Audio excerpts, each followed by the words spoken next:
Bonjour, bonsoir à chacun d'entre vous, pour tous mes très chers frères et très chères sœurs en le Seigneur.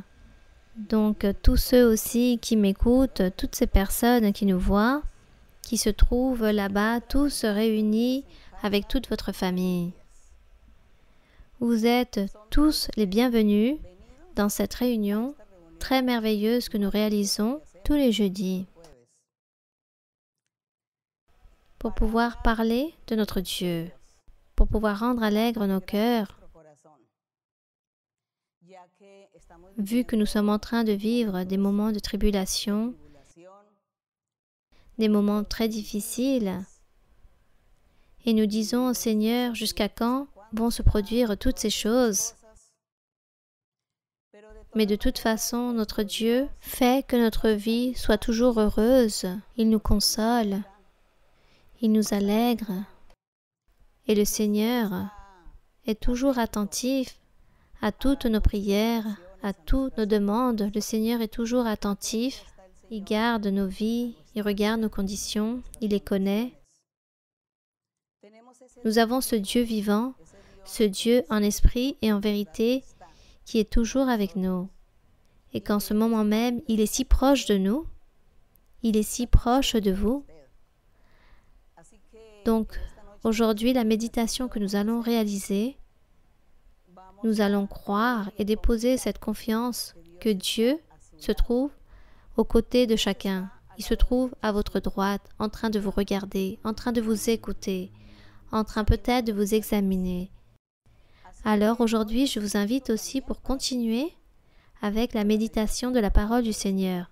Mais bien avant, là-bas où vous êtes, vous pouvez vous asseoir de manière très confortable, là où vous vous trouvez, et nous allons chanter au Seigneur. Ainsi, sans la musique, sans la piste musicale, sans la mélodie, nous allons chanter au Seigneur. Et faisons très attention au message de la chanson. Faire très attention aux paroles et nous allons chanter avec tout notre cœur. Nous allons chanter plus avec notre cœur qu'avec nos propres gorges. Mais nous le faisons avec sincérité, pour honorer notre Dieu. Car lui, il nous dit dans la Bible, dans les psaumes, chantez à notre Dieu, chantez. Et c'est pour cela que nous chantons. Et on espère que vous puissiez tous avoir l'opportunité de chanter à Dieu et d'apprendre par cœur beaucoup de cantiques, beaucoup de chansons pour chanter au Seigneur dans n'importe quel moment de votre vie. Et vous allez voir ainsi comment Dieu sera attentif à vouloir vous écouter et à vouloir se plaire de votre cantique. Aujourd'hui, nous allons chanter l'hymne 152 pour les frères et sœurs qui ont déjà un livre de cantiques. L'hymne 152 qui a pour titre « Garder le contact », c'est-à-dire le contact avec notre Dieu. Garder le contact, c'est être uni au Seigneur, avoir cette communion avec Dieu. Que Dieu ne puisse se cacher de nous ou que nous n'allions pas non plus nous cacher de Dieu, mais que nous soyons toujours unis aux côtés de Dieu. Ça, c'est garder le contact avec notre Dieu. Nous allons donc chanter au Seigneur. Veux-tu être vainqueur parmi les gens du monde? Veux-tu chanter même quand il y a de la douleur? Veux-tu être joyeux tel un combattant? Garde le contact avec le Sauveur. Garde le contact avec le Sauveur. Ainsi les ténèbres ne te couvriront. Par le chemin heureux, tu marcheras. Grâce au contact avec le Sauveur. Dans le monde, plusieurs sont très affligés, dont leur cœur pleure à cause de regrets. Donne-leur le message, il ne faut pas se taire. Maintiens le contact avec le Sauveur.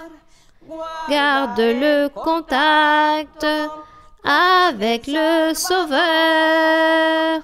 Ainsi les ténèbres ne te couvriront.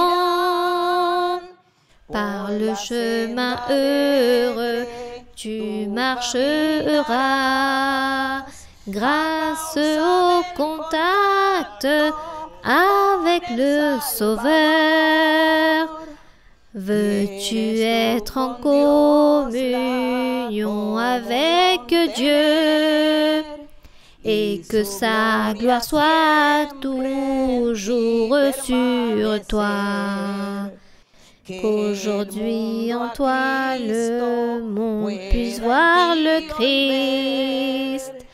Garde le contact avec l'être suprême. Garde le contact avec le Sauveur.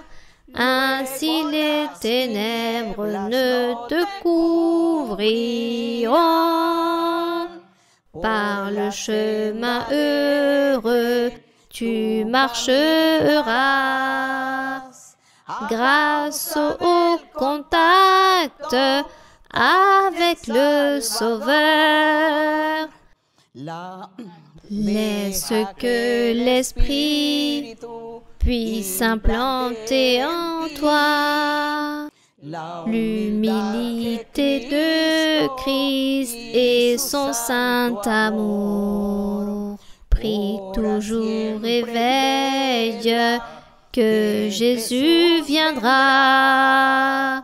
Garde le contact avec le Sauveur. Garde le contact avec le Sauveur. Ainsi les ténèbres ne te couvriront. Par le chemin heureux, tu marcheras. Grâce au contact avec le Sauveur. Que la gloire et l'honneur soient pour notre Dieu. Et comme je vous le disais au début, nous chantons au Seigneur avec tout notre cœur. Beaucoup de fois, dans nos assemblées, lorsque nous avons pris ce temps pour louer le Seigneur, pour chanter à Dieu, lui chanter des hymnes, des cantiques, vient le Saint-Esprit, il prend le contrôle de nous-mêmes et nous commençons à danser, à pleurer de joie, chanter avec tant d'allégresse. Et le Saint-Esprit commence à se manifester avec ses dons au milieu de toutes les personnes qui se trouvent dans le culte de louange.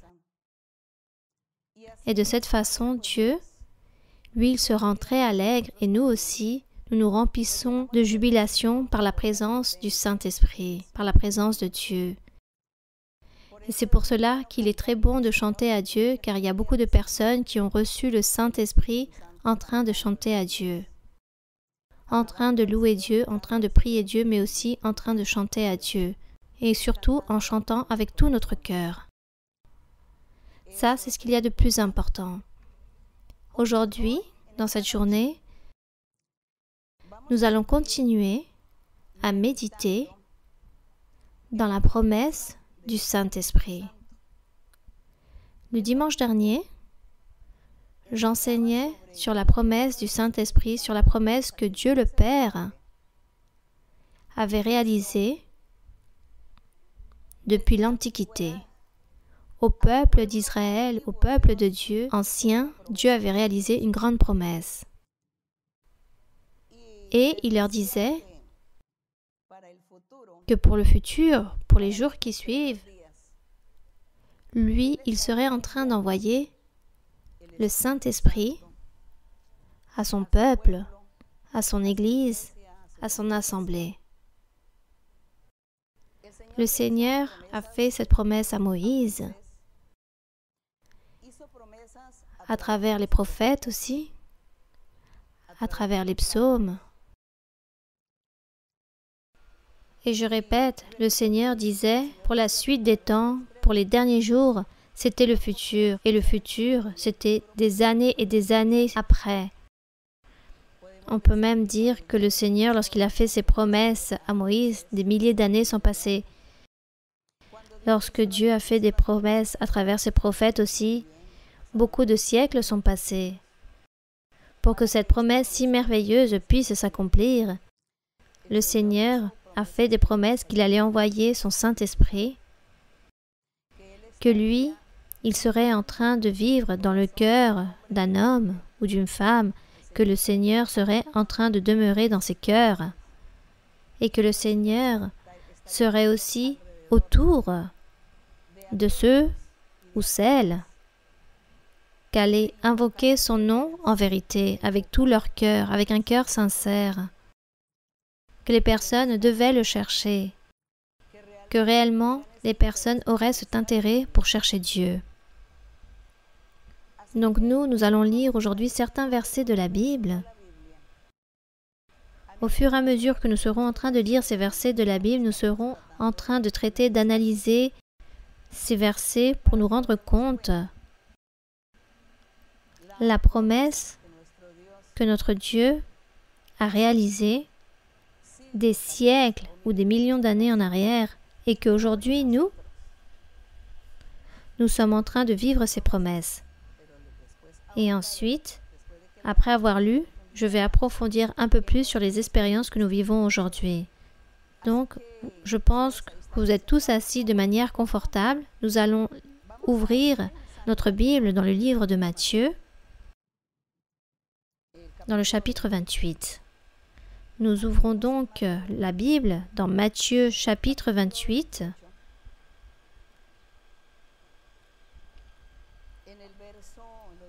Dans les versets 19 et 20. Dimanche dernier, j'étais en train de lire dans le livre d'un prophète. J'étais en train de lire dans le livre de Joël. Joël avait prophétisé 700 ans avant que le Seigneur Jésus-Christ puisse naître. Et là-bas, Joël avait parlé par rapport à cette promesse merveilleuse du Saint-Esprit. Ensuite, 700 ans sont passés et le Seigneur Jésus-Christ vient sur la terre, vient en Juda, spécialement dans la ville de Jérusalem, capitale de Juda, territoire d'Israël. Et le Seigneur Jésus a commencé à réaliser des miracles, des prodiges. Il a commencé à prêcher et dire « Repentissez-vous, car le royaume des cieux s'approche ». Et le Seigneur commençait à annoncer et à prêcher sa doctrine. Et lui, il citait les Écritures de la Bible. Il disait « Comme ainsi il est écrit sur moi, en les prophètes et en les psaumes ». Alors le Seigneur Jésus, ici dans Matthieu, dans ce livre, chapitre 28 de Matthieu, dans le verset 19, le Seigneur Jésus dit qu'il avait déjà ressuscité, que lui, il avait ressuscité et qu'il était apparu à peu près à 500 personnes et spécialement à ses apôtres. Il leur a donné ordre bien avant le Seigneur monter au ciel. Il leur a envoyé des ordres à ses apôtres et il leur dit, dans le verset 19, « Allez, faites de toutes les nations des disciples. » Ici, le Seigneur n'était pas en train de dire « Faites des disciples juste en Israël, ou en Juda, ou en Judée, mais dans toutes les nations. » Dans toutes les nations. Et il dit « Les baptisant au nom du Père, du Fils et du Saint-Esprit. » Ici, Dieu était en train de donner cet enseignement que Dieu était en train de se manifester sous 3 formes, de 3 façons différentes, en train de travailler et en train de se manifester en tant que Père, en tant que Fils et en tant que Saint-Esprit. Mais il s'agit d'un seul Dieu. Mais lui, il a voulu que ces manifestations se fassent de Père, de Fils et de Saint-Esprit. Et pour Dieu, il n'y a rien d'impossible. Que lui, il puisse se comporter de cette façon. Que lui, il veuille se comporter en tant que Père, ensuite comme Fils et ensuite comme Saint-Esprit. Pour Dieu, rien n'est impossible. Il a enseigné cette doctrine.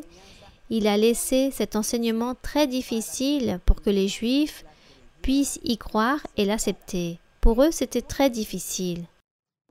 Car jusqu'au jour d'aujourd'hui, il existe encore beaucoup de personnes dans le monde qui n'acceptent pas cet enseignement. Les personnes critiquent, se moquent. Certains disent « le Dieu des 3 têtes ». D'autres disent « il s'agit d'un trinitaire ». Mais en train de se manquer, ils ne vont rien obtenir de cette façon. Nous savons qu'il ne s'agit pas d'un Dieu de 3 têtes ou d'un trinitaire. Nous savons que nous sommes avec un Dieu puissant,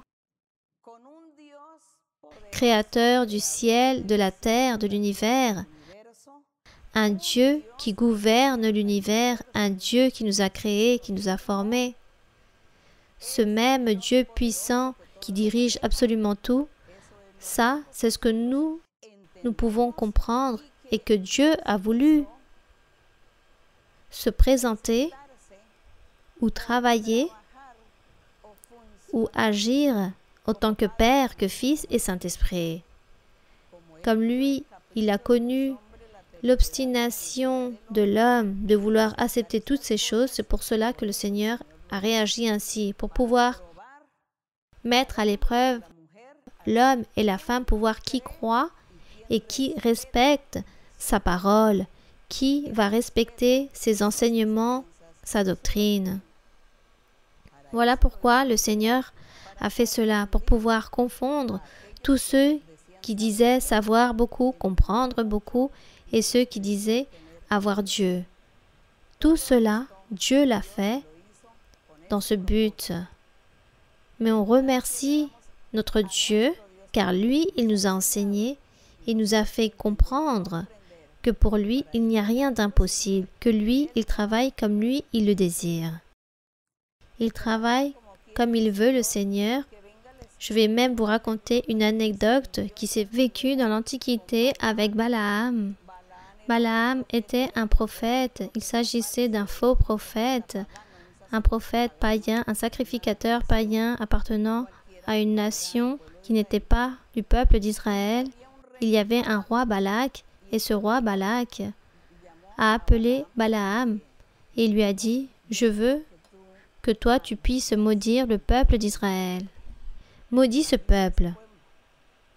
Moi je sais que tu es très puissant. » C'était un devin très puissant. Tout ce qu'il disait, on va dire que tout s'accomplissait. Donc ce roi Balak a cru en Balaam et lui a dit « Va maudire le peuple d'Israël. » Et l'histoire raconte lorsque Balaam partit en chemin, monté sur une ânesse pour maudire le peuple d'Israël, notre Dieu vint à sa rencontre et le Seigneur vint à sa rencontre, mais Dieu, vous savez qu'est-ce qu'a fait le Seigneur? Il a parlé à Balaam à travers de cette ânesse. Voyez-vous cela? Cette manière de travailler de Dieu. Le Seigneur a utilisé l'ânesse pour qu'il puisse parler à Balaam, afin que lui, il puisse se repentir de la folie qu'il allait commettre. Il dit que cette ânesse parla à Balaam, et Balaam fut très surpris, fut très apeuré, car nous savons tous que ces genres d'animaux, ces ânes, mulets, bourricots, bourriquets, comme vous voulez le nommer selon les régions, ces animaux ne parlent pas. Comment cela se fait-il que cet animal lui a parlé et qu'il a même donné des coups de fouet à l'animal, à cette bête, car l'ânesse n'a pas voulu l'emmener à l'endroit où il désirait. Et Dieu a utilisé cette ânesse pour pouvoir parler à Balaam. Ce n'était pas l'ânesse qui était en train de parler réellement, mais c'était Dieu. Donc les gens vont entendre cela et vont dire non, Dieu est ridicule, pourquoi Dieu agit ainsi? Comment cela qui va utiliser une ânesse pour parler au lieu d'une personne? Non, nous devons respecter notre Dieu. Nous devons respecter la volonté de Dieu et respecter ce que Dieu fait et ce qu'il dit et de la façon dont il le dit. Nous devons juste nous limiter, c'est à croire. Croire en le Seigneur. Croyons et ne posons pas autant de questions. Juste croire. Oui, Seigneur, tu l'as dit et cela sera ainsi. Donc, je me suis un peu déviée du sujet par rapport à ce que le Seigneur dit à ses disciples lorsqu'il dit « Partez, faites de toutes les nations des disciples, les baptisant au nom du Père, du Fils et du Saint-Esprit. » C'est-à-dire que tous puissent croire que Dieu se manifeste en tant que Père, que Fils et Saint-Esprit. Voilà ce qu'il a voulu faire comprendre ici. Et dans le verset 20, il dit « Et enseignez-leur à observer tout ce que je vous ai prescrit, les commandements, la doctrine. Et voici, je suis avec vous tous les jours. Tous les jours, je serai avec vous jusqu'à la fin du monde. Je serai avec vous. » Il n'a pas dit juste pour un temps, ou juste pour 100 ans, ou pour les suivantes années qui venaient. C'était pour la fin du monde que le Seigneur allait se compromettre à être avec tous ses serviteurs. Une fois que les apôtres sont partis prêcher l'Évangile dans toutes les nations, eux, ils ont prêché en Europe et dans certains lieux d'Europe, d'Asie. Et aujourd'hui, 2000 ans sont passés et Dieu a permis que sa parole puisse continuer à s'étendre dans le monde entier. Et je pense que dans le monde entier, vous avez entendu parler de Dieu. Les personnes ont dû entendre parler du Seigneur Jésus-Christ, sauf certains pays qui sont athées et qui ne veulent rien savoir par rapport aux choses de Dieu. Mais sûrement, un jour, ils vont le connaître, car si c'est le plan de Dieu, Dieu leur donnera l'opportunité pour qu'ils puissent le connaître. Cette ordonnance, le Seigneur Jésus-Christ l'a donnée à ses disciples. Nous allons donc regarder un autre ordre que Dieu donne ici à ses disciples dans Marc 16, 15. Comme je vous le disais, ce fut au moment où le Seigneur Jésus-Christ allait monter au ciel, après d'avoir ressuscité au 3e jour. Il dit qu'il est resté à peu près 40 jours sur la terre en train de se manifester à beaucoup de personnes, et lorsqu'il allait monter au ciel, il donne ses ordres à ses apôtres.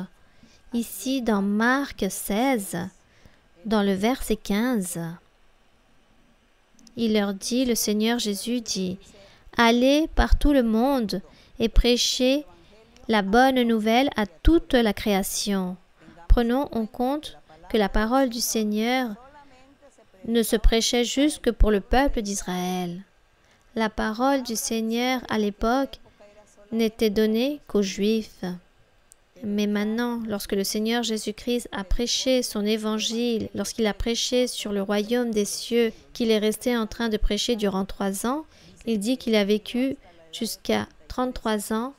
À 33 ans, il a commencé à prêcher, il a prêché durant 3 ans et ensuite il a été crucifié. Et ici, il avait ressuscité, il allait monter au ciel lorsqu'il donne et envoie tous ses ordres. Il dit, prêchez à toute la création la bonne nouvelle. Ce n'était pas juste pour le peuple d'Israël, mais à toutes les nations. Faites des disciples et que tous puissent connaître l'Évangile. Et le verset 16 dit, « Celui qui croira et sera baptisé sera sauvé, car celui qui allait croire, alors commencera ce processus pour arriver à l'éternité, pour gagner la vie éternelle. Car cette personne croit, commence à suivre, vient le Saint-Esprit, et celui-ci le transforme, change sa vie remplie de péché, le transforme en un homme saint ou une femme sainte, et cette personne continue à suivre le chemin de Dieu, vit avec Dieu, marche avec Dieu dans sa vie, et ensuite, le jour de sa mort, cette personne va mourir avec Dieu, et s'accomplira lorsqu'il est écrit « Celui qui croira sera baptisé et sera sauvé », c'est-à-dire jusqu'à la fin de ces derniers jours. Et celui qui ne croit pas sera condamné. Et il dit, voici, je vais déposer des miracles à ceux qui croient afin qu'ils ne doutent pas.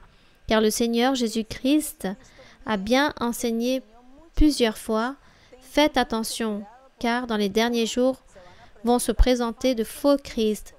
Des faux docteurs vont se présenter, des faux pasteurs, des faux prêcheurs, de fausses personnes vont se présenter et vont vouloir tromper beaucoup de personnes. Gardez-vous. Mais je vais déposer un miracle, un signe pour que vous puissiez croire et sachez que vous êtes en train de marcher dans le chemin correct. Je vais déposer des miracles et des signes, car il dit, en mon nom, ils chasseront des démons. C'est-à-dire, lorsqu'on prie pour une personne qui a été envoûtée ou ensorcelée, possédée de mauvais esprits, une personne qui est tourmentée par des mauvais esprits, car ces mauvais esprits ne laissent pas dormir la personne entend des voix ou voit des choses étranges, alors la personne peut devenir folle avec toutes ces manifestations. Et si cette personne arrive à l'église ou devant un enfant de Dieu, devant un croyant en Jésus-Christ qui a ce don de chasser les démons, alors la personne priera pour cette personne et Dieu fera ce miracle, la délivrera et cette personne sera délivrée de tous ces démons. Ainsi est la promesse que les miracles accompagneront ceux qui croient en mon nom. Je leur donnerai le nom, ce don de chasser les démons, sorcellerie, envoûtement. Tous seront en train de parler de nouvelles langues. Mais ces langues, ce n'est pas parler le français, l'allemand, le portugais, italien, anglais, non. Il s'agit de langues des anges, des langues spirituelles, des langues provenant de Dieu. Ces personnes parleront de nouvelles langues. C'est-à-dire, je parle de nouveau, celui qui croira en moi parlera de nouvelles langues, qui marche dans le chemin correct, celui qui marche dans le bon chemin. Ne doutez pas, n'hésitez pas, lorsque vous aurez le don de chasser les démons, le don de prier pour ceux qui sont malades pour qu'ils puissent être guéris, car ici il est écrit sur ceux qui sont malades, ils imposeront les mains, et lorsque vous voyez que dans votre assemblée se manifeste le Saint-Esprit, car nous sommes en train de parler de la promesse du Saint-Esprit que Dieu a envoyé, et c'est ce que nous sommes aujourd'hui en train de vivre, et c'est ce que je veux que vous aussi, vous puissiez apprendre, pour que vous puissiez comprendre qu'est-ce que l'œuvre du Saint-Esprit. Alors, dans notre assemblée, lorsqu'une personne a le don de guérir, elle prie pour une personne qui est malade et Dieu guérit cette personne. Dieu guérit la personne car Dieu a envoyé ce don et de cette façon, alors la personne va dire « Je suis dans le lieu correct. Je ne suis pas dans un chemin erroné. Je me trouve dans la bonne église. Je suis dans l'assemblée où Dieu se manifeste. » Car j'ai pu voir que beaucoup imposent les mains à ceux qui sont malades et beaucoup de personnes ont été guéries. Même ceux qui ont été malades, qui ont obtenu la guérison, le miracle, eux-mêmes rendent témoignage. De même, pour ceux qui sont délivrés de sorcellerie ou d'envoûtement, de même, ceux qui étaient possédés par des mauvais esprits et qui ont été complètement délivrés rendent témoignage. Dieu m'a délivré dans cette église, dans cette assemblée, parce que Dieu se manifeste dans cette assemblée. Le Saint-Esprit se manifeste, l'Esprit de Dieu, l'Esprit du Seigneur, comme nous voulons l'appeler. Alors, ainsi est le miracle ou le signe lorsqu'il dit « Voici les miracles qui accompagneront ceux qui auront cru. » Et c'est pour cela que nous croyons dans le chemin correct, car il se manifeste dans cette assemblée. De plus, le Seigneur, comme je vous le disais dimanche dernier, je vais vous donner une recette, une formule magique pour que vous aussi vous puissiez profiter de la main de Dieu, que vous puissiez profiter du pouvoir de Dieu, de cette guidance, de cette bénédiction, la bénédiction de Dieu, qui est cela justement, la promesse du Saint-Esprit. Et ensuite, nous parlerons des dons merveilleux du Saint-Esprit. Mais aujourd'hui, nous allons parler de la promesse du Saint-Esprit, pour que ainsi, lorsque nous parlerons des dons du Saint-Esprit, nous pourrons savoir d'où ils viennent et pourquoi. Donc, dans Actes, ensuite que le Seigneur ici leur dit, ici aussi dans Luc, le Seigneur dans Luc, dans le témoignage que rend Luc, dans Luc 24, donc dans Luc 24, lorsque Dieu parle par rapport à l'ordre que Dieu envoya lorsqu'il allait partir, rappelons-nous que Dieu est resté 40 jours avec ses disciples. Après le 3e jour qu'il est ressuscité, il leur a parlé et leur a rappelé beaucoup de choses et a enseigné beaucoup de choses et leur a donné beaucoup de conseils. Donc ici, dans Luc 24, dans le verset 44 au 49, le Seigneur dit « C'est là ce que je vous disais lorsqu'il disait aux apôtres, lorsque j'étais encore avec vous, qu'il fallait que s'accomplisse tout ce qui est écrit de moi dans la loi de Moïse, dans les prophètes et dans les psaumes. » Alors, ici, comme on dit que Moïse et les prophètes et les psaumes, tous parlent de notre Seigneur Jésus-Christ. Tous parlent de la vie, de ses miracles, mais aussi de sa mort, ainsi que de sa résurrection, que lui, c'était le roi parfait que Dieu allait envoyer au monde pour pouvoir gouverner. Tout cela le dit Moïse, les prophètes et les psaumes. C'est pour cela qu'il faut lire les Écritures. Et le Seigneur leur rappelle et leur dit, « Tout ce qui est écrit, c'est accompli. » Et il leur dit qu'à ce moment-là, il ouvrit l'entendement à tous ses apôtres pour qu'eux ils puissent comprendre les Écritures et leur a dit, « Ainsi il est écrit dans le verset 46. Ainsi il est écrit que le Christ souffrirait et qu'il ressusciterait des morts le 3e jour, et que la repentance et le pardon des péchés seraient prêchés en son nom à toutes les nations, à commencer par Jérusalem.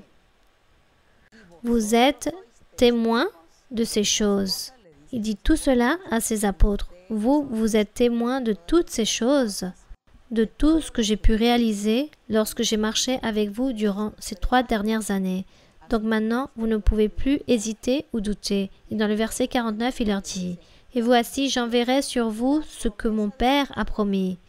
Mais vous, restez dans la ville jusqu'à ce que vous soyez revêtus de la puissance d'en haut. » En train de faire référence au Saint-Esprit. Le Saint-Esprit allait venir. Le Seigneur Jésus-Christ dit qu'il est monté au ciel, qu'une nuée l'a caché, et peu de jours après, le Saint-Esprit allait venir, car ainsi était la promesse. La promesse qu'il allait envoyer le Saint-Esprit, pourquoi? Pour qu'il puisse être avec tous ceux qui allaient croire en le Seigneur, tous ceux qui allaient croire en le Seigneur, tous ceux qui croiront en le Seigneur, hommes et femmes, appartenant à toutes les nations, et tous allaient être participants du Saint-Esprit. C'est pour cela que maintenant nous allons lire ici dans Actes, ici dans le livre de Actes, dans le chapitre 1 de Actes, ici dans le chapitre 1 de Actes des Apôtres, dans le verset 4, il est écrit, « Comme il se trouvait avec eux, c'est-à-dire les apôtres, les personnes, là-bas, tous ensemble à Jérusalem, le Seigneur Jésus dit, comme il se trouvait avec eux, il leur recommanda de ne pas s'éloigner de Jérusalem, mais d'attendre ce que le Père avait promis. Et la promesse était le Saint-Esprit, qu'il allait envoyer le Saint-Esprit.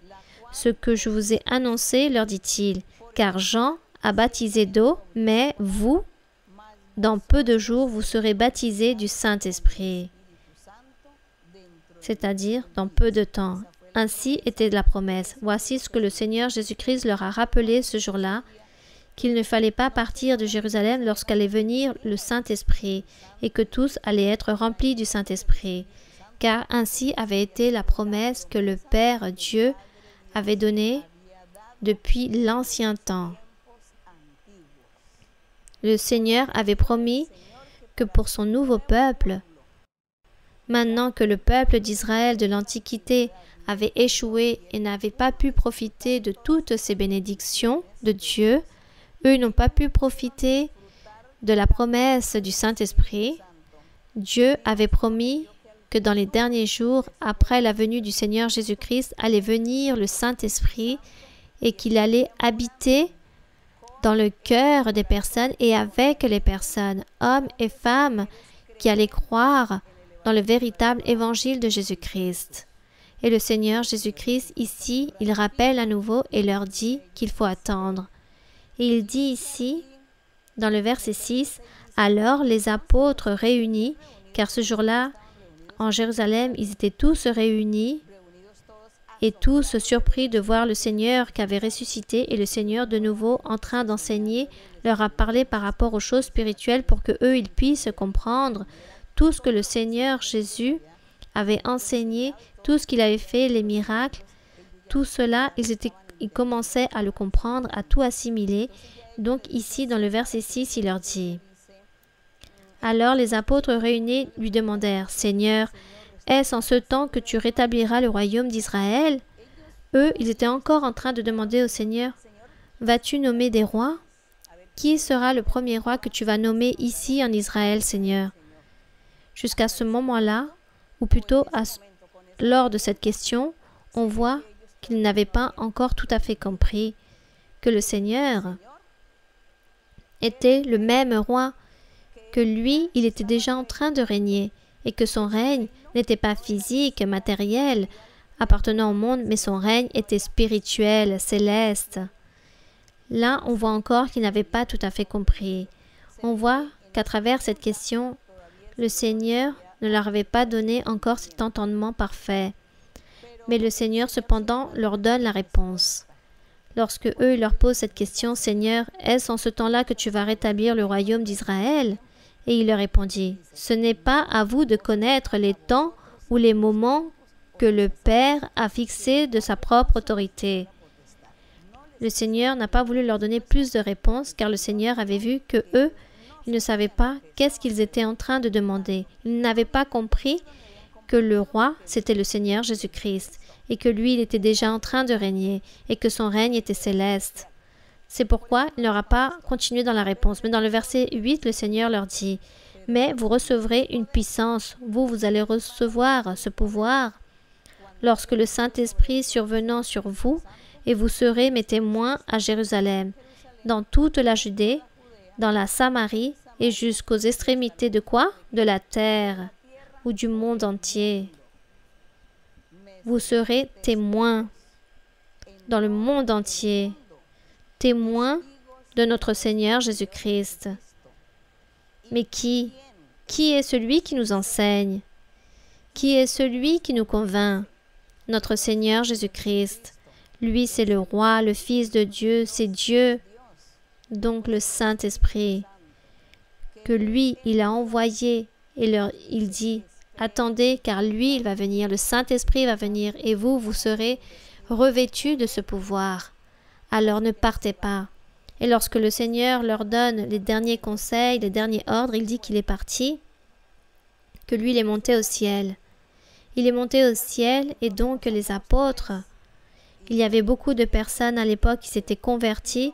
Cependant, dans un lieu, dans une maison, dans une chambre haute, on dit qu'ils se sont réunis pour louer le Seigneur tous les jours avec les femmes, car les femmes racontent ici l'histoire, on raconte qu'il y avait Marie, la mère du Seigneur, accompagnée de d'autres femmes. Il y avait toutes ces personnes en train de prier, en train d'attendre la promesse du Saint-Esprit, comme le Seigneur leur avait dit.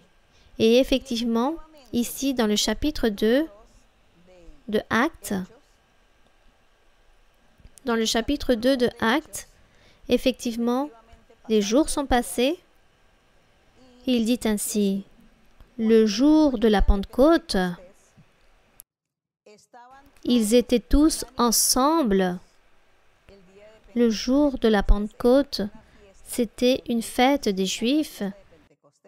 Et le Seigneur, ce jour-là, la fête des Juifs, ce jour de Pentecôte, Dieu avait choisi ce jour pour que le Saint-Esprit puisse se répandre et baptiser tous les croyants en Jésus-Christ. Il dit qu'ils se trouvaient là-bas tous ensemble dans un même lieu et qu'il y avait à peu près 120 personnes. Après que le Seigneur ait prêché à 1000 personnes, là-bas, il n'y avait que 120 personnes. Et tous étaient là-bas en train de prier. Ils avaient obéi au Seigneur d'être là, en train d'attendre jusqu'à ce que le Saint-Esprit puisse venir. Il est venu ce jour-là de Pentecôte. Comme il arrivait ce jour de la Pentecôte, la fête des Juifs, ce jour-là, le Saint-Esprit est venu se répandre. C'est pour cela, dans diverses dénominations, diverses personnes disent « Ah, vous êtes évangélique, pentecôtiste, vous appartenez à l'église pentecôtiste. » Mais parce que ce jour-là est venu le Saint-Esprit et tous ont commencé à parler en langue. Donc il est écrit dans le verset 2. Tout à coup, il vint du ciel un bruit comme celui d'un vent impétueux et il remplit toute la maison où ils étaient assis. Des langues semblables à des langues de feu leur apparurent séparées les unes des autres et se posèrent sur chacun d'eux. Donc eux, ils ont eu cette vision, ils étaient en train de prier, le Saint-Esprit les a remplis avec un bruit et un vent impétueux, c'était très fort. Il dit que cette maison a été remplie, il y a eu comme un espèce de tremblement de terre, car tout le monde, tous ceux qui étaient là-bas réunis, avaient des visions, parlaient en langue, comme des langues de feu, et tous apparurent séparés les unes des autres et se posèrent sur chacun d'eux. Dans le verset 4, il dit « Et ils furent tous remplis du Saint-Esprit. » Et qu'ensuite, ils se mirent à parler en d'autres langues, selon que l'Esprit leur donnait de s'exprimer. Nous voyons ici l'accomplissement de la promesse. Tout d'abord de la promesse de notre Dieu qu'il avait réalisée dans l'ancien temps, et ensuite l'accomplissement de la promesse que le Seigneur Jésus-Christ leur avait donnée aux apôtres. Il leur a dit « Je m'en vais, mais je ne veux pas vous laisser orphelins. Je ne vais pas vous laisser seuls. Je vais envoyer le Saint-Esprit, le Consolateur, il sera avec vous pour toujours. » Donc le Seigneur a accompli. Il dit « Et ceux qui me suivent parleront de nouvelles langues. Ceux qui croient en moi imposeront les mains sur les malades et les guériront. Ceux qui croient en moi imposeront les mains et vont réprimander tous ces mauvais démons, tous ces mauvais esprits et seront délivrés. Ainsi sont les miracles pour que vous puissiez croire que vous êtes dans le véritable chemin et que vous êtes en train de croire dans le vrai personnage, Jésus-Christ, le Roi, le Fils de Dieu, notre Sauveur. Il n'en existe pas un autre.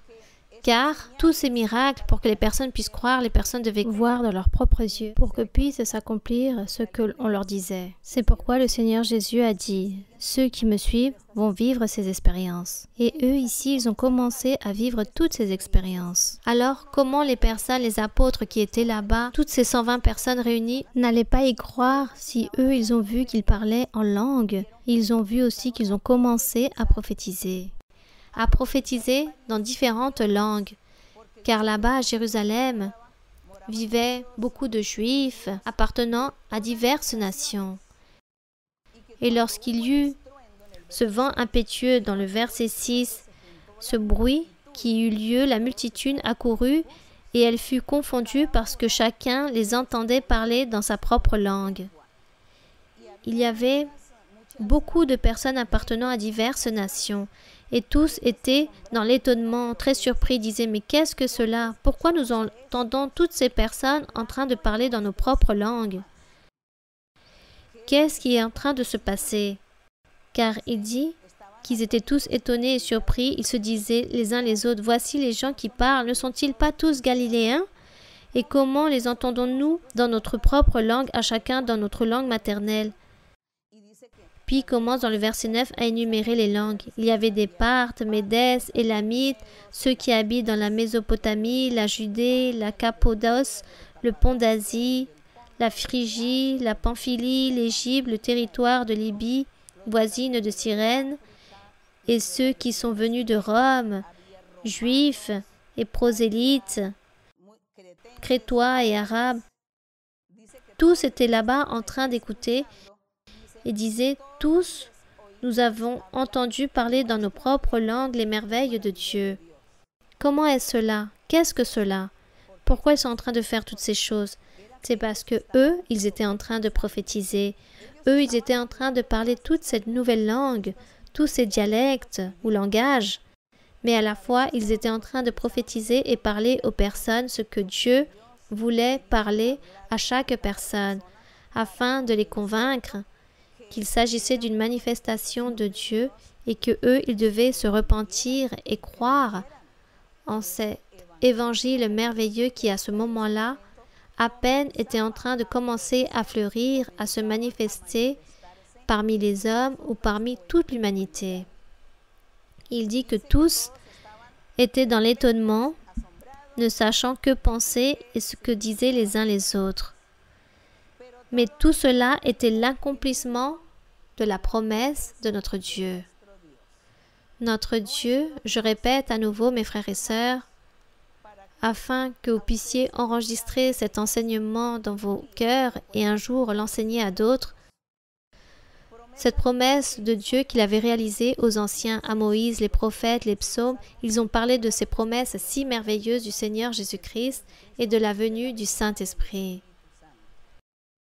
Ensuite, le Seigneur Jésus-Christ, avec la suite des temps, lors de sa prédication, il leur a dit « Je m'en vais, mais je ne vais pas vous laisser orphelins. J'enverrai le Saint-Esprit. Il sera avec vous pour toujours ici sur la terre. Le Saint-Esprit ne va pas partir. Il restera sur la terre pour toujours. Jusqu'à quand? Jusqu'à le jour où le Seigneur viendra dans sa nuée, lorsqu'il viendra emporter son Église, et lorsque le Seigneur viendra dans sa nuée pour son Église, alors son Église montera pour recevoir le Seigneur dans cette nuée, et le Saint-Esprit ira avec l'Église, avec les croyants, avec les hommes et les femmes qui se sont convertis à Dieu et qui se sont convertis depuis le début. Jusqu'à quand, nous ne savons pas. Le Seigneur donnera l'opportunité à l'humanité pour qu'elle puisse se convertir au véritable évangile. Mais le temps qui restera, lorsque ce jour arrivera, le Seigneur montera pour apporter son Église. Le Saint-Esprit aussi montera avec le Seigneur. Jusqu'à ce jour, le Saint-Esprit sera sur la terre. Donc, ce n'est pas comme beaucoup de personnes l'affirment, que la manifestation du Saint-Esprit, des dons, des merveilles, des miracles, des prodiges, tout ce que le Seigneur Jésus-Christ a fait lors des apôtres, lors de l'Église primitive, que tout cela n'était que pour l'Église primitive, pour ce temps passé, et que c'était juste pour eux et rien d'autre. Car selon les personnes, nous, aujourd'hui, nous n'avons plus ces manifestations. Nous, aujourd'hui, nous ne sommes pas dignes et Dieu ne se manifeste plus dans notre nouvelle ère. Ni le Saint-Esprit, ni les nouvelles langues, ni la prophétie, ni les dons spirituels, ni les miracles du Seigneur, ni les guérisons du Seigneur, rien de cela. Alors Dieu s'est lassé. Ou que le pouvoir de Dieu a pris fin, sûrement? Non. Non, vraiment, cela est insensé. Les femmes et les hommes qui parlent des choses insensées, en train d'affirmer ce qu'ils ne connaissent pas et ne comprennent pas. Si les personnes liraient la Bible, les personnes se rendraient compte que jusqu'au jour d'aujourd'hui, nous avons encore le Saint-Esprit. Encore, aujourd'hui, nous sommes en train de profiter de la manifestation de Dieu, de sa promesse, que lui, il allait envoyer le Saint-Esprit, que celui-ci allait être avec nous, et nous sommes en train de profiter de pouvoir parler en nouvelle langue. Il ne s'agit pas de l'anglais, du français ou de l'italien.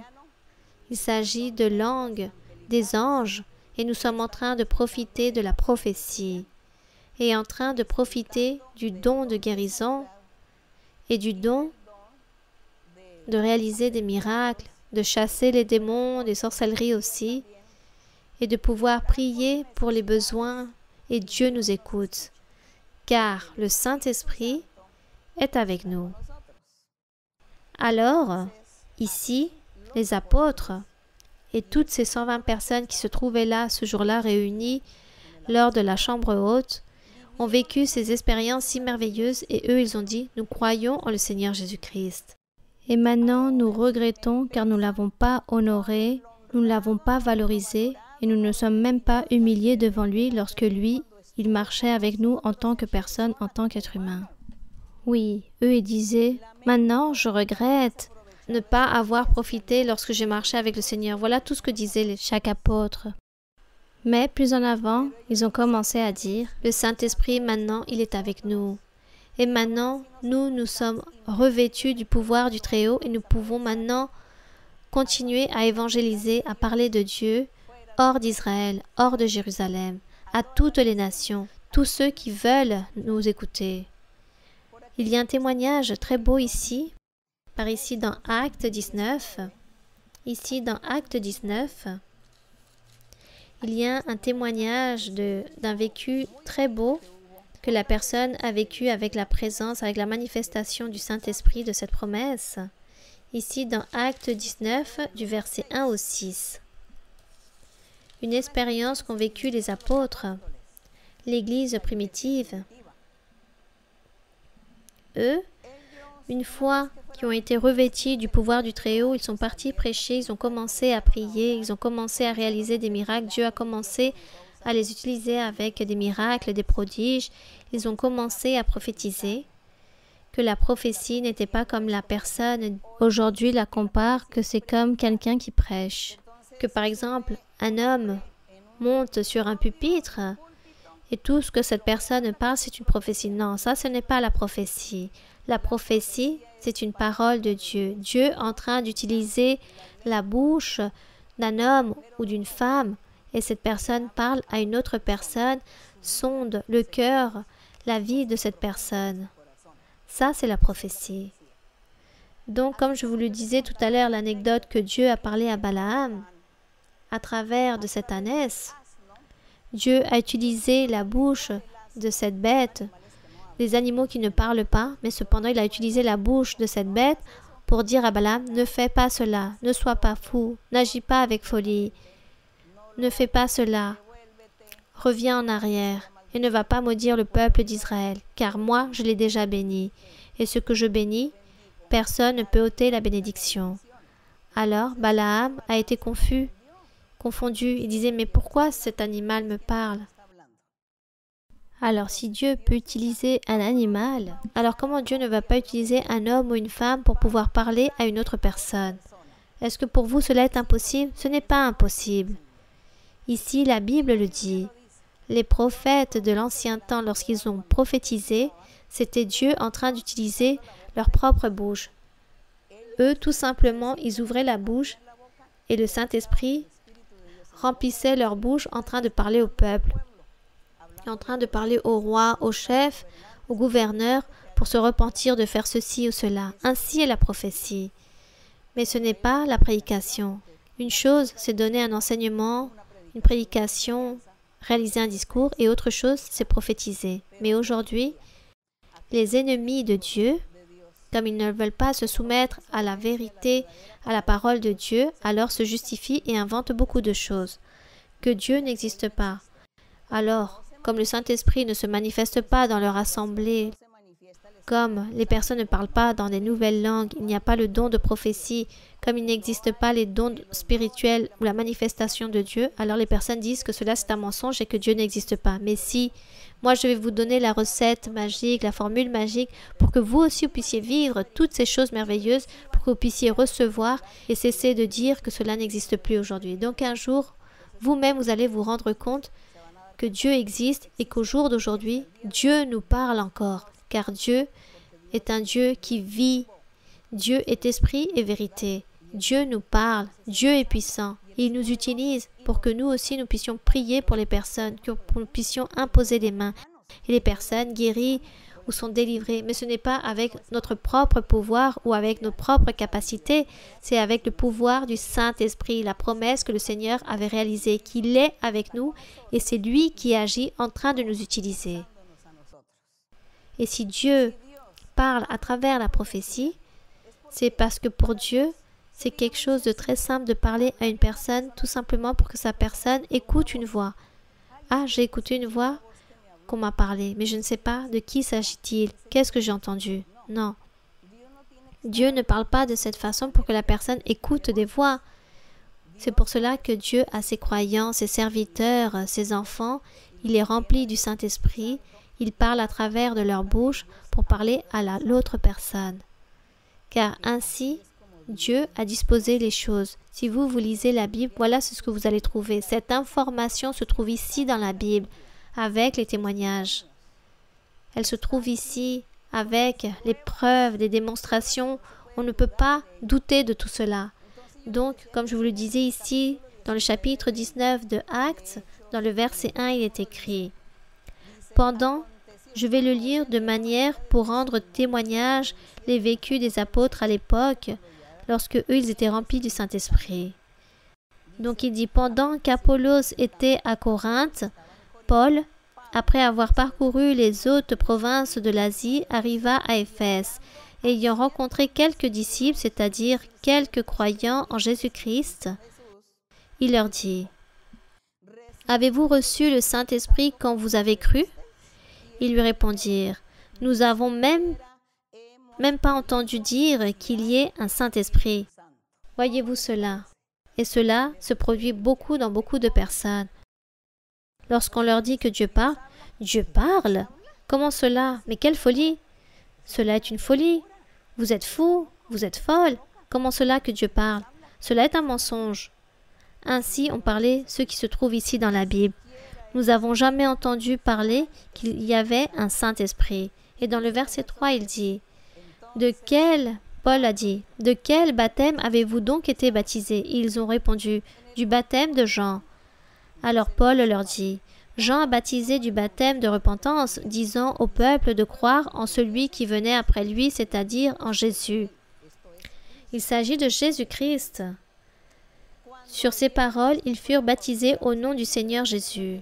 Lorsque Paul leur eut imposé les mains, donc il dit que Paul leur avait imposé les mains, le Saint-Esprit vint sur eux et ils parlaient en langue. Ce n'était pas qu'ils étaient en train de parler en français, allemand, anglais, italien, hollandais, non. Ils parlaient en langue d'ange. Ils parlaient en langue de ange et ils prophétisaient. Donc c'est différent de prêcher ou de donner un discours ou de donner un enseignement.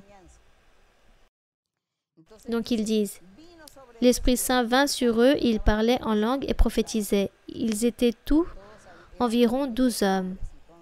Ils ont donc vécu cette expérience très merveilleuse. Toutes ces personnes s'étaient converties à l'enseignement de Jean-Baptiste. Et lorsque Paul se retrouve avec eux, il leur dit, « Avez-vous reçu le Saint-Esprit » Ils disent, « Non, on ne savait même pas que le Saint-Esprit existait. » De même, aujourd'hui aussi, cela se produit. Dieu parle. Alors non, comment cela? Les personnes commencent à dire des choses insensées. En disant cela, c'est un mensonge. Vous êtes fou, vous êtes folle. Dieu ne parle pas. Non, s'il vous plaît. Taisez-vous. Ne commettez pas des blasphèmes. Si vous voulez, venez à l'église. Vivez l'expérience. Allez à l'église. Qu'on puisse prier pour vous. Qu'on puisse vous imposer les mains. Et vous allez voir, Dieu va vous parler. Dieu va vous parler en utilisant un homme ou une femme, car Dieu donne le don de la prophétie aux hommes, aux femmes, aux enfants aussi. Il donne ce don, le Seigneur. Alors allez à l'église, à l'assemblée, et lorsque vous allez vivre cette expérience, alors là, vous pourrez parler, mais avant cela, ne parlez pas, car vous pouvez commettre des blasphèmes contre Dieu. Ça, c'est la promesse si merveilleuse du Saint-Esprit. La promesse que le Seigneur a réalisée de nous envoyer son Saint-Esprit. Et aujourd'hui, nous sommes en train de nous réjouir, en train de profiter du Saint-Esprit. Gloire au Seigneur, gloire à notre Dieu. On remercie notre Dieu, car nous sommes en train de réjouir de la promesse du Saint-Esprit. Car dans notre assemblée, beaucoup de personnes, la plupart, parlent en langue d'ange. Beaucoup, nous avons le don de la prophétie. Beaucoup, nous avons le don de guérir pour prier pour les malades. D'autres ont le don de chasser des démons, les sorcelleries. d'autres ont le discernement, d'autres ont les songes, les visions, et ainsi de suite. Voici ce que nous vivons dans notre assemblée. Et nous sommes en train de chercher l'intégrité, la perfection pour que Dieu puisse nous donner encore plus de sa présence, plus de son Saint-Esprit, que Dieu puisse nous donner plus de sa manifestation. Voilà ce que nous sommes en train de faire. Nous sommes en vue de progrès, en cours de changement. Nous sommes dans ce cours de progression spirituelle. Nous n'avons pas absolument tout encore, tout ce que Dieu offre ici dans la Bible. Mais nous voulons encore avoir plus et nous sommes dans cette recherche et dans l'attente de beaucoup de choses qui se trouvent ici que le Seigneur veut donner à ses enfants. Nous sommes en train de prier et de dire « Seigneur, que devons-nous faire encore pour pouvoir recevoir ceci ou cela de ce qui est écrit ici ?» Alors, je vous invite à chacun d'entre vous pour que vous puissiez lire la Bible. Si vous voulez et souhaitez aller à nos assemblées une fois que se terminent tous ces jours difficiles, ce virus, par rapport à ce fléau qui s'est étendu dans le monde entier, lorsque tout cela passera et que nos assemblées, nos églises puissent de nouveau s'ouvrir, je vous invite pour que vous puissiez y aller et profiter et que vous puissiez être convaincus de ce que je suis en train de vous enseigner ici avec la Bible, car la Bible le dit et nous sommes en train de le vivre. C'est pour ça que je ne doute pas de ce qui est écrit ici sur la Bible, car tout ce qui est écrit ici sur la Bible, nous l'avons vécu, nous l'avons expérimenté. C'est pour cela que nous savons et nous croyons que Dieu vit, que Dieu existe, que Dieu est esprit, il est vérité. Alors, je vous invite pour que vous aussi, vous puissiez aller et vivre toutes ces expériences. Une fois que vous vivez ces expériences, ça sera votre propre choix. Si vous voulez aimer Dieu, si vous voulez recevoir la bénédiction de Dieu, vous continuerez à vivre et à marcher dans les pas du chemin de Dieu. Ou sinon, du contraire, vous direz, dans ce lieu, Dieu s'y trouve, mais moi, je veux continuer à vivre ma vie dans le monde. Ma vie remplie de péchés comme je l'ai toujours menée, je veux continuer à vivre cette vie, même si je sais que Dieu se manifeste là, dans ce lieu. Sûrement, vous allez dire cela. Vous êtes libre et personne ne va vous obliger. Donc, maintenant, nous allons réaliser notre prière à Dieu. Et comme je sais que dans les foyers où vous vous trouvez, parfois, comme il existe ce confinement avec toutes les familles, il existe des familles qui ont à côté d'eux des familiers ou des personnes qui consomment des stupéfiants. Et c'est pourquoi il y a eu peut-être beaucoup de conflits, beaucoup de problèmes, car ces personnes qui consomment la drogue veulent souvent sauter la vie, se suicider, ou d'autres deviennent même très agressives et veulent commettre des choses mauvaises avec les mêmes personnes qui habitent dans le même lieu. Et les personnes souffrent tous ces genres de situations. Il existe aussi beaucoup de personnes malades à qui on leur a fait beaucoup de sorcellerie, beaucoup d'envoûtements, qui ne peuvent réussir à dormir car elles écoutent des voix ou voient des choses étranges. Alors tout cela, ce sont des manifestations de mauvais esprits qui les tourmentent pour pouvoir rendre folles ces personnes et à la fois aussi réaliser la vie impossible au reste des personnes qui vivent dans le foyer, qui vivent ici très proches d'eux. Alors, nous allons réaliser notre prière et demander à Dieu de la miséricorde pour toutes ces anomalies. Et beaucoup d'époux dont eux-mêmes consomment aussi des drogues. On me raconte par rapport à des enfants qui consomment tout ce genre de drogue ou des personnes délinquantes qui réalisent des choses mauvaises. Donc il y a beaucoup de conflits entre les époux ou des menaces de divorce, de séparation. Il existe beaucoup de problèmes dans les couples malgré les problèmes économiques qu'on me raconte. Les personnes me racontent beaucoup de choses. Alors, nous allons prier et demander au Seigneur de la miséricorde. Demander à Dieu que Dieu puisse regarder chacun leur méchanceté, leurs plaintes, leurs maladies, leurs conflits, et que Dieu puisse être en train d'agir pour pouvoir délivrer, purifier, pour envoyer la paix. Nous allons donc réaliser cette prière. Et aussi tous ceux qui sont malades, car on me dit qu'il y a beaucoup de personnes qui se trouvent hospitalisées, malades, non seulement malades de ce virus, mais des personnes qui sont remplies de d'autres maladies, maladies incurables ou d'autres choses, et qui doivent être dans les hôpitaux, se sentent seuls, abandonnés. Alors, les personnes demandent beaucoup de prières. Nous allons donc tous ensemble, ici, un seul cœur, unis, en train de prier le Seigneur. Et une fois que nous allons terminer cette prière, nous allons chanter au Seigneur un cantique qui dit « Je vis, Seigneur, parce que tu vis ». Mais avant cela, nous allons prier notre Dieu. Établissez devant Dieu toute votre confiance. N'oubliez pas que Dieu se trouve à votre côté. Dieu est en train de vous écouter. Dieu est miséricordieux. Alors, nous allons prier. Béni soit notre Dieu. Père de notre Seigneur Jésus-Christ.